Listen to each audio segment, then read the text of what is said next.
नमस्ते, आप सभी का स्वागत है विज्ञान अभ्युदय में। जैसा कि हमने पिछले वीडियो में बात कर ली थी रूप गुणा के बारे में। भास्कराचार्य जी ने गुणा करने के लिए 5 विधियाँ दी, उसमें से प्रथम थी रूप गुणा। हम आगे की आने वाली 4 विधियों को आज के ही वीडियो में देखेंगे। कठिन नहीं है, बहुत आसान है, सरल तरीके से मैं आपको बताऊँगा।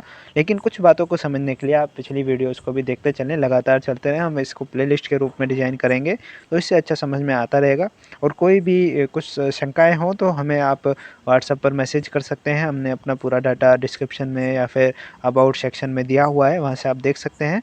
तो इससे होगा क्या कि एक कम्युनिकेशन बना रहेगा। साथ के साथ हम उदाहरण दे रहे हैं सिर्फ़ जो वो भास्कराचार्य जी ने प्रयुक्त किए थे उस समय। हम इसके अलावा अन्य उदाहरण नहीं देख रहे। यदि आपको अन्य उदाहरण भी चाहिए तो आप मैसेज कर सकते हैं, कमेंट कर सकते हैं। इसके अलावा आप खुद प्रयास कर सकते हैं और उसका फ़ोटो खींचकर हमें व्हाट्सएप पर भेज सकते हैं। तो आज के हम वीडियो को शुरू करते हैं। तो हम यहाँ पर द्वितीय विधि है जो खंड गुणा करने की, खंड गुणा द्वितीय विधि कहा है। तो खंड गुणा को हम यहाँ पर सीखेंगे कि किस प्रकार खंड गुणा कर सकते हैं।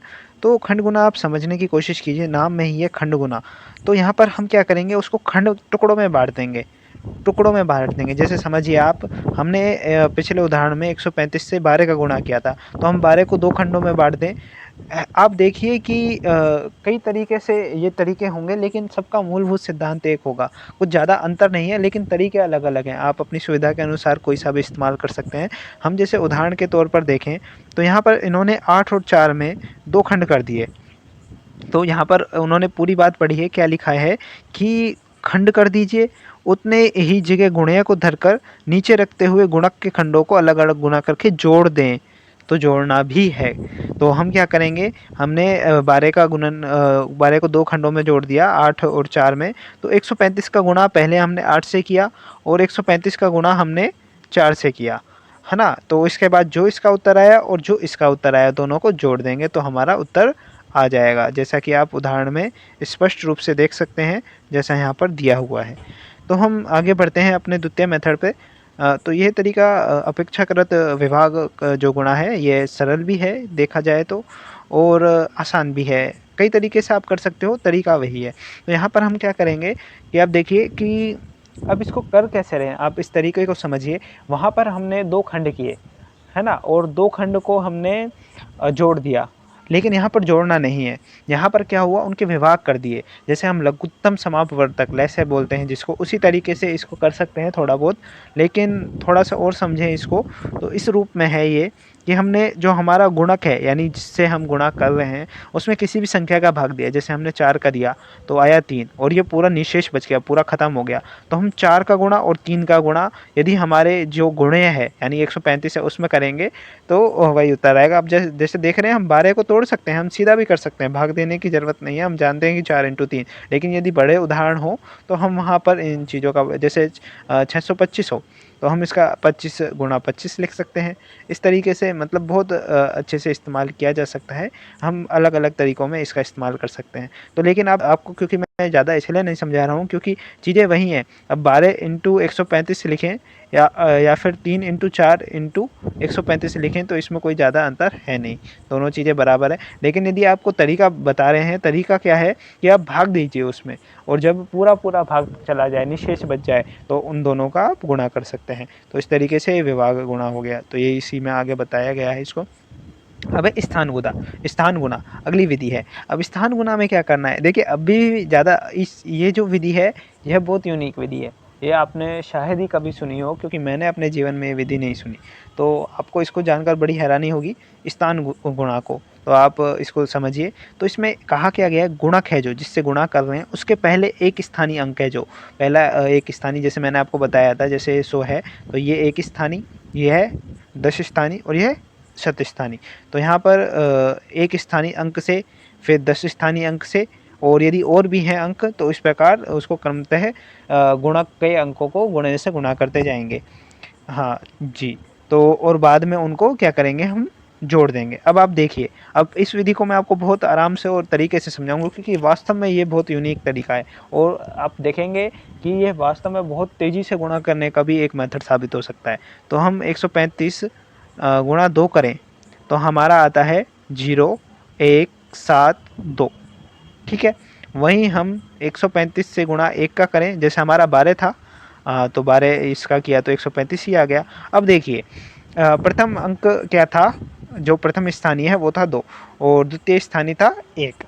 तो यहाँ पर हमें करना क्या है, इस रूप में आप देखिए यहीं पर इसको स्पष्ट रूप में बताया गया है कि एक स्थानीय को तो एक स्थानीय में ही रखना है, जबकि जो ये द्विस्थानीय है 1 है, इसको 1 अंक आगे बढ़ा के रखना है, लिखना है और इन दोनों को जोड़ देना है। अब इसको 10 स्थानीय को क्यों आगे बढ़ाया, क्योंकि ये 10 स्थानीय है, तो यहाँ पर जैसे हम क्रॉस लगाते हैं वो वाला तरीका होता है, वही ये कुछ तरीका है, ज़्यादा अंतर नहीं है, चीज़ें वही हैं, बस देखने का और सोचने का थोड़ा सा नज़रिए की बात है, चीज़ें वही हैं, है ना। तो यहाँ पर जोड़ दिया तो 2, 1, 6 और 1, ये 1620 वही उत्तर आ गया। तो बस देखने का अंतर है, आप इसको देखेंगे तो ऐसे लगेगा कि आपने कभी पढ़ा नहीं है, हालांकि ये कभी पढ़ा नहीं है, लेकिन अलग रूप में हमने पढ़ चुके हैं, इसमें कोई अंतर नहीं, जो हम पहले पढ़े थे भी वही है, बस थोड़ा सा अंतर कहाँ आएगा, अंतर वैसे तो कुछ भी नहीं, हम आज पढ़ते हैं वही है, बस हम क्रॉस लगा देते हैं। अब वो क्रॉस की आज ज़रूरत नहीं है, इधर ज़रूरत नहीं है, इन्होंने यूज नहीं किया उसको, तो वही चीज़ें हैं, ज़्यादा अलग नहीं है, कहने की बात यह है। लेकिन बहुत यूनिक तरीका है, मतलब जिस रूप में इन्होंने इसको प्रदर्शित किया है तो यूनिक तरीका है। लेकिन बाकी आप ओवरऑल देखेंगे तो सब में समानता है, सब में कोई ज़्यादा खास अंतर नहीं है, बस उनका एक क्रिएटिविटी है कि आप इस तरीके से भी चीज़ों को देख सकते हैं, नज़रिया बता रहे हैं। क्योंकि आप रूप गुणा में देखेंगे, रूप गुणा में कोई नई अलग बात नहीं हुई थी, रूप गुणा में भी बातें ऐसी थी कि, लेकिन उधर क्या था कि आप गुणय का गुणा कर रहे थे, और यहाँ क्या है, आप गुणक का गुणय से गुणा कर रहे हैं, तो चीज़ें ज़्यादा अंतर नहीं है चीज़ों में। तो आप चाहें तो 12 का गुणा सीधा भी कर सकते हैं, आप चाहे तो इस विधि से भी कर सकते हैं, अलग नहीं है। अब बात करें इष्ट कल्पना की, तो यह विधि भी एक ज़्यादा अंतर इसमें भी नहीं है, लेकिन बस देखने का सोचने का नज़रिया अलग है। तो यहाँ पर हम क्या करेंगे कि जो हमारा गुणक है वही है कि उसमें कुछ ऐसा घटाया या जोड़ा जा सके जिससे गुणा करने से सरलता हो, और उसके गुणे को गुणा करके जो अंक गुणक में घटाया हो उसके अंक को गुणा करके घटा दिए। देखिए अब देखिए इसमें इसका उदाहरण देखिए, इसमें भी कोई ज़्यादा अंतर नहीं है।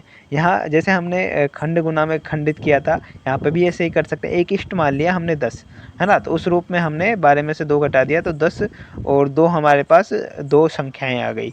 तो इस प्रकार आप इसको थोड़ा सा समझिए कि 2 को, इसको अब देखिए आप चीज़ें वही हैं, लेकिन अब एक्सप्रेस करने का तरीका देखिए। 2 को घटा दिया, गुणक में से 2 को घटा दिया तो शेष बचा 10, 10 इष्ट हो गया हमारा, है ना। तो गुणे से गुणा को गुणा कर दिया, है ना, अब 2 घटा के उसमें से गुणा कर दिया। आप इनको यदि प्रैक्टिकल रूप से देखेंगे, यानी आप बाज़ार जा रहे हैं सब्ज़ी लेने, तो वहाँ इन चीज़ों को तरीके से इन चीज़ों को करेंगे तो बहुत आसान आपकी गणित हो जानी है। कि आप जैसे मैं यही बताऊँ आपको कि आपको 12 से गुणा करना है, हमें 12 याद नहीं है, हमें 2 का 1 का ऐसा नहीं करना, हमें मुँह ज़बानी करना है, तो हम कैसे करें, हमने पहले 135 का 10 बार किया, है ना, और ये इतना आ गया है मुँह ज़बानी, और हमने 135 का 2 बार कर दिया, ये कितना आ गया 0 1 270 आ गया, दोनों को जोड़ दिया, उत्तर आ जाएगा हमारा। सिंपल मुँह ज़बानी गणित हो सकती है, मतलब चीज़ों को तोड़ के। जैसे 98 आ गया, है ना, तो 98 का तो बड़ा भारी पड़ेगा, कैसे करोगे आप, तो इतना अच्छा तरीका है ये वास्तव। अब यहाँ तो ना आप खंड कर सकते हो, खंड कीजिए कितना भारी पड़ेगा आपको, क्या है 100 इष्ट मान लीजिए आप, 100 - 2 करके आप बहुत आसानी से उसका उत्तर निकाल लेंगे। तो ऐसे ही एक और विधि है, ये वर्ग आएगा तब इससे ही संबंधित विधि है, तो वहाँ पर उसको अच्छे से देख लेंगे। तो लेकिन यहाँ पर हमारा ये इष्ट गुणा भी पूरा होता है। लेकिन आप देखिए यदि आप इसको प्रैक्टिकली रूप से देखें तो इष्ट गुणा सबसे अच्छी विधि है। आप यदि इसको प्रैक्टिकली करना चाहें तो आप 15 का गुणा कर रहे हैं 10 और 5 में तोड़ दीजिए, आप 17 का गुणा कर रहे हैं तो 20 और 3 में तोड़ दीजिए, आप 19 का गुणा करते हैं 20 में से 1 घटा के ऐसा कर दीजिए।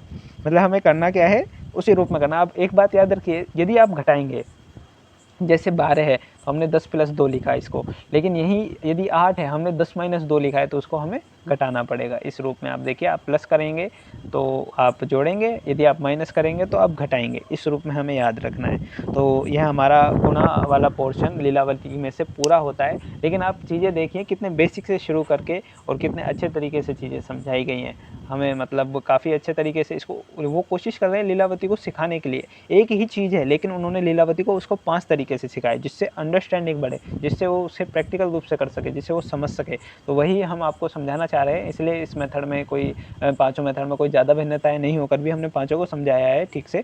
तो आप कोशिश करें समझने की, और उससे अच्छा रहेगा जी। तो आगे भाग वाले पोर्शन में मिलते हैं, वीडियो को अधिक से अधिक लोगों तक पहुंचाएं, जो जानना चाहते हैं हमारे प्राचीन ग्रंथों में क्या है, हमारी विरासत क्या है, हमने क्या इस दुनिया को दिया है और क्या हमसे छुपा रह गया। जी, तो धन्यवाद।